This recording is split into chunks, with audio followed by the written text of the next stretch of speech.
Monday Night Chat with Wong Chen. Brought to you by the Member of Parliament for Subang. Hi, welcome to Monday Night Chat episode 33. This is the very last week of the Parliament sitting for this particular session. So we're going to have this week in Parliament. Then we're going to have a section as usual, the 5 questions or 6 questions on Q&A in 120 seconds. And then for the last segment, I'm not sure yet, I'll leave it to Aaron to shoot whatever he wants.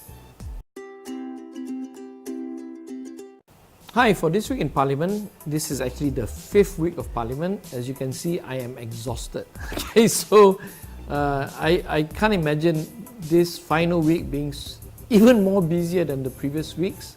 A lot of running around, but I'll give you the chronology of what has happened since Monday. So on Monday, my day started very early. In fact, I got to Parliament about 8 plus because I had a PAC meeting at 8:30 on the GST refund. The Auditor General came back to testify, I think, for the 3rd time. This is a new Auditor General though. For the 3rd time about the issue regarding the GST refund. We hope to finalize the GST refund to be tabled in July for the next sitting. Okay. Then, of course, I had to attend to the Minister of Finance of Singapore, Heng Swee Keat. He was visiting Datuk Sri Anwar Ibrahim. Datuk Sri Anwar invited me to join him in the meeting, and for some reason or other, I keep bumping into the High Commissioner of Singapore like 4 times in the last 2 weeks or so. So we had a really good meeting, 1.5 hours, and after that, I was asked to stay back, and then we met up with Talent Corp, who wanted to inform Anwar of their plans in the future. So I gave some ideas to them as well. So busy day discussion.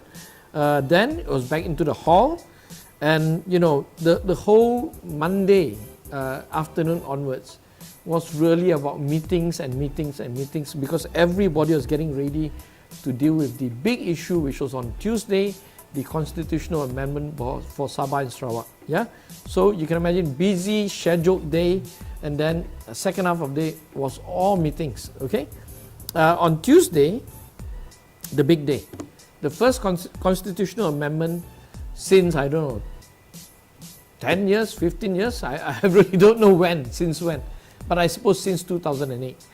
So this was a big thing. As you all know by now, we lost the vote. We had 138, 10 short. We need 148 to get the vote passed. There was a lot of discussion. I can assure you, it was complicated as hell. There was a rush within the Law Minister's office where there were allegations that he didn't spend enough time with the GPS group. There was discussion with PAS people and UMNO people. Some said that they would support if the conditions were right. But primarily, we all had to more or less help out with the GPS negotiation. So I suppose, Tuesday was really what Parliament is about. Trying to work out and see whether we can have an effective Parliament by cooperating on something that on the surface of it looked very good for Sabah and Sarawak. So it was a major blow and major disappointment to me and to many people, I'm sure to also the people of Sabah and Sarawak, that we couldn't come to an agreement on this. Essentially, the GPS claims that this wasn't enough, there was not enough substance in the amendment, and there was no commitment by the Prime Minister to visit the deeper issues. On our side, we argued that this is a mere first step, and if you can't agree on the first step, what future do we have to try to do the substantive matter? There's no right and wrong. I think both sides lost the day, and by judging by the Borneo Post reporting and all these newspaper coming from Sabah and Sarawak, it doesn't appear that any side had the upper hand. But politicians, brilliant politicians, they're all going to go back and drive home the message that one side betrayed the other, or one side was being unreasonable.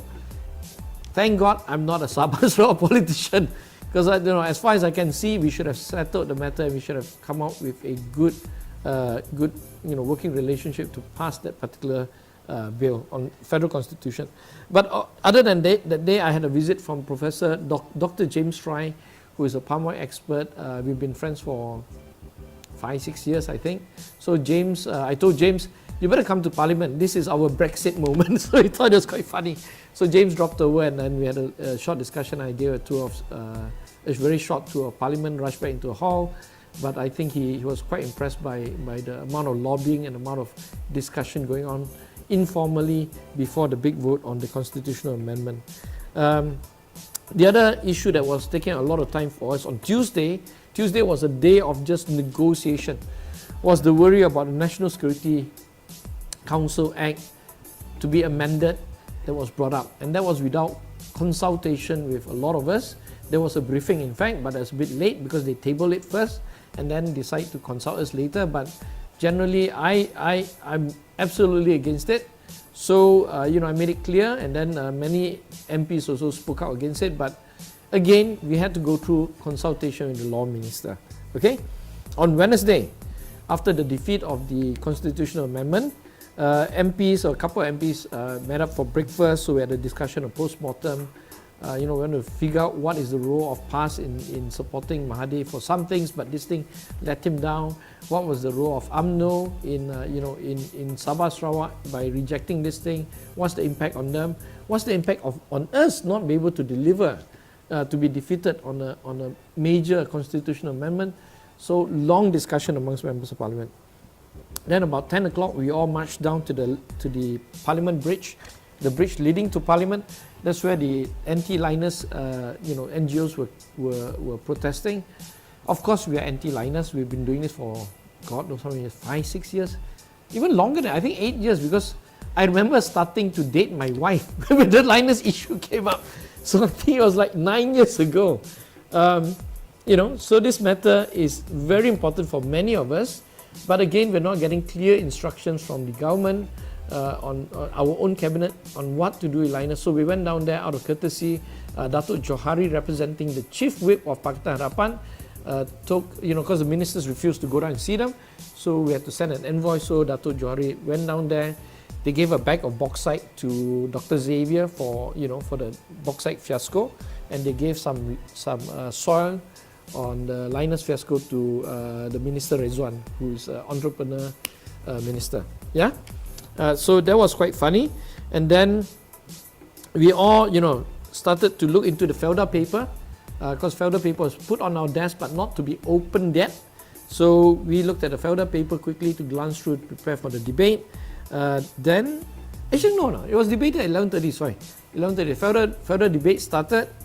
Now the Felda paper is quite. It's got five chapters. 4 chapters focuses on the financials, history, and all that. Very well written, but the last chapter, which is really the solutions, a little bit thin.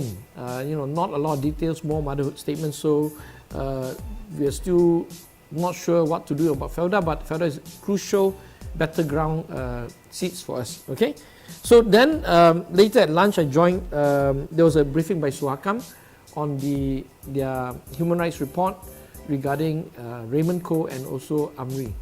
So I met Marvin Kwai, who is the chairman, and Marvin Kwai and I go back a long time, a long history as friends.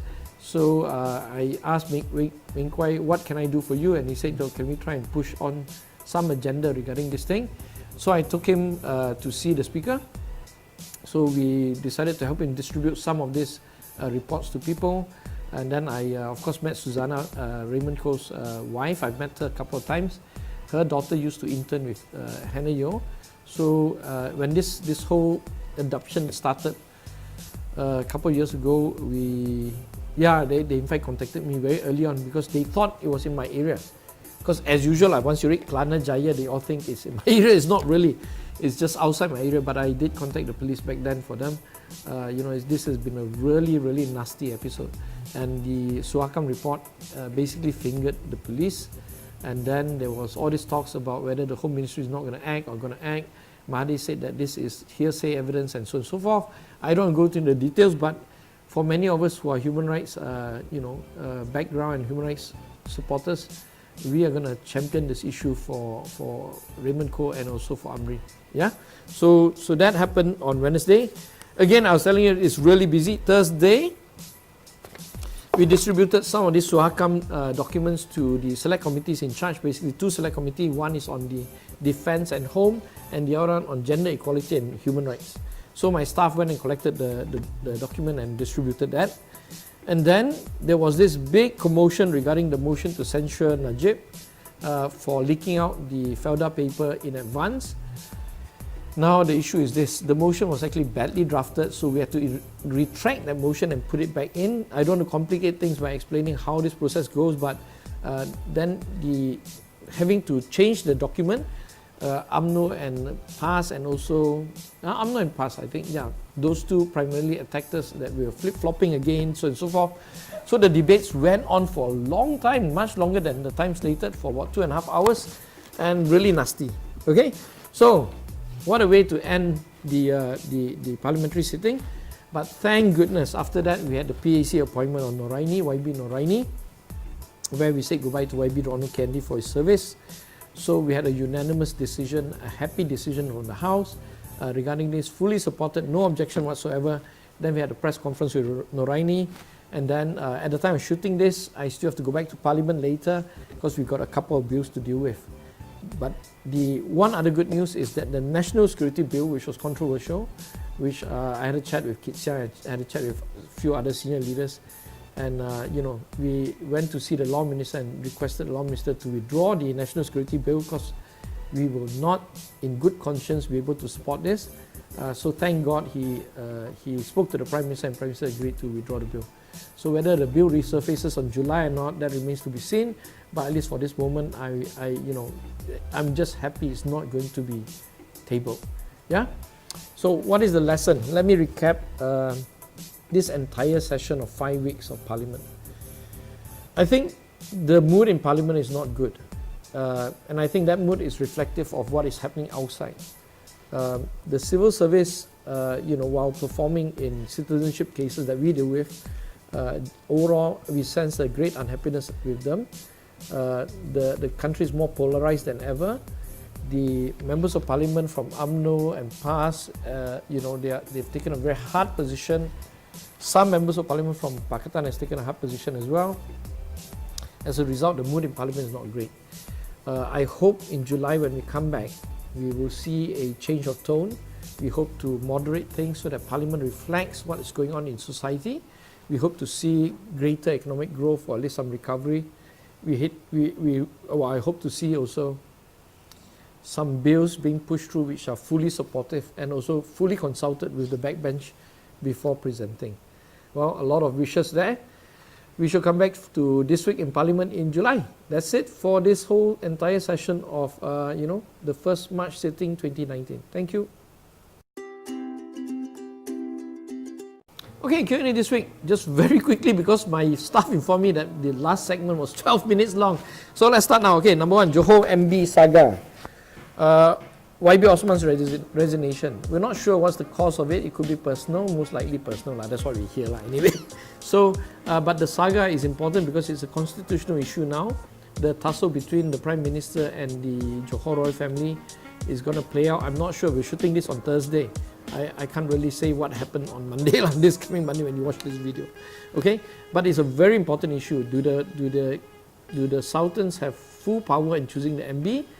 This all started back from the Perak, constitutional crisis in 2000 and God, when was it? 2008, 2009. Yeah, sorry, forgot. Okay, MA 63 amendment. My views, I think this was a great loss for everybody. That's a missed opportunity for us to progress ahead. I don't think any side won. I don't think anybody acted super honourable as to the other side. I think it was just a missed opportunity. So we need to make Parliament more effective by communicating more in the future. Number three, Felda White Paper. Very interesting. It talks about all the losses, the investment losses. To me, what is important is, what are we going to do about it? How much money are we going to allocate? Roughly, we're going to allocate 6 billion, I think. But it's where are we going to find the money to do this? That's the big question. I think what we know is for this year, for the remaining 2019, we're going to allocate possibly 200 to 500 million. That's what we can afford. So later, we have to increase that later. Number four, what do we need a RCI for Tabung Haji? Absolutely, even though the minister say it doesn't. You have to have a Tabung Haji RCI, if not a white paper to be done as soon as possible. Number five, the last question, YB Noraini, the new PAC chairman. I've known Noraini for a long time, 6 years in fact. She and I used to come to Parliament very early. We are friends, even though she's from UMNO, I'm from PKR. We're friends because we are the early morning club. I think she used to send her kids to school early, so she ends up in Parliament at 8. I'm in Parliament at 8, so we actually have a long history. She's a good person. I look forward to working with her in PAC. That's it for Q&A this week.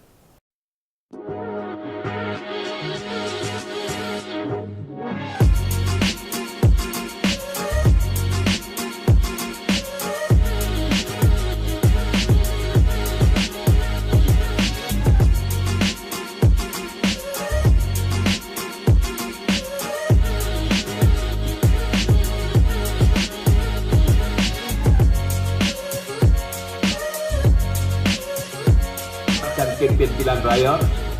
Apabila saya dilantik menjadi pengarah pilihan raya 3 minggu yang lepas, saya risau. 3-4 minggu yang lepas saya cukup risau.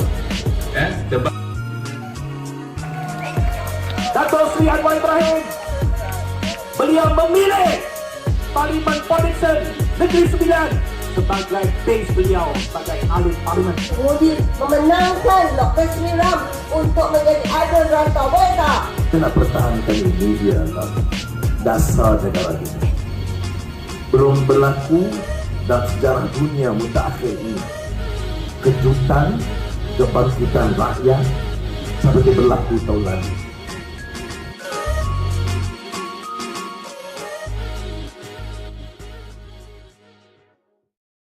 Boss, you look tired. What are you going to do? I'm going to go on a holiday next week, I think, just to rest and recover. Yeah? So, no more community events for a bit. I'll be back, don't worry. Okay, bye, boss. Bye.